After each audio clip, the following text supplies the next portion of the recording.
So for Beacon of the Week, I wanted to give a little shout out to her name's Nadia Murad.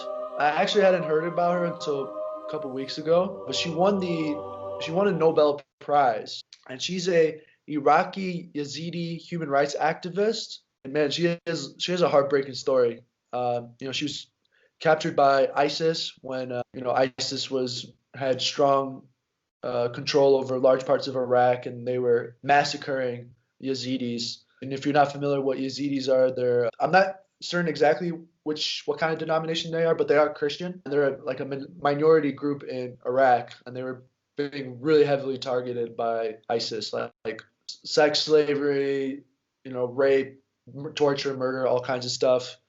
So she was captured and held for like 3 months. But she started this initiative that's doing really, really crazy work. And her initiative is dedicated to rebuilding communities in crisis and advocating globally for survivors of sexual violence. Her initiative currently is focused on sustainable redevelopment of the Yazidi homeland in Sinjar, Iraq, where Nadia grew up. When ISIS launched their genocidal campaign, they not only killed and kidnapped Yazidis, but also destroyed their homeland to make sure that they could never return. Part of her initiative also promotes the restoration of education, healthcare, water, sanitation, hygiene, and women's empowerment in that region. Actually, our age, she's 27, and she won the Peace Prize, and we'll have a link to her organization in our description. In a time like, you and I have this podcast, Ryan, and like it's just with this media bitching about all this shit, that's kind of why we decided to do Beacon of the Week, where there's like people actually doing shit out there and not complaining and like doing incredible work. And we don't hear enough about these kinds of people in the news. And this lady is putting in real work, turning her like suffering to try to like empower and help others that maybe also suffered. So shout out to our Beacon of the Week, Nadia Murad from Iraq. So shout out to her.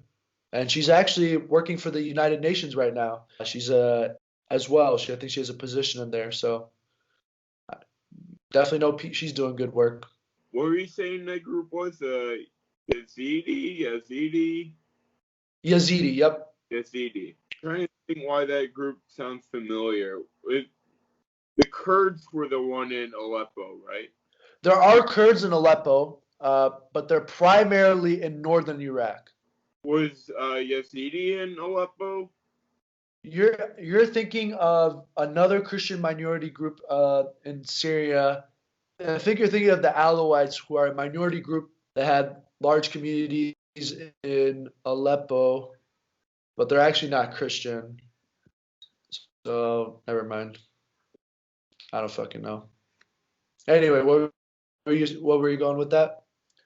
No, I was just trying to think of where I've heard the name of Yazidi. The U.S. military has done when all that shit was happening with ISIS. They did a lot of combat missions and humanitarian support to try to help certain Yazidi groups that were fleeing.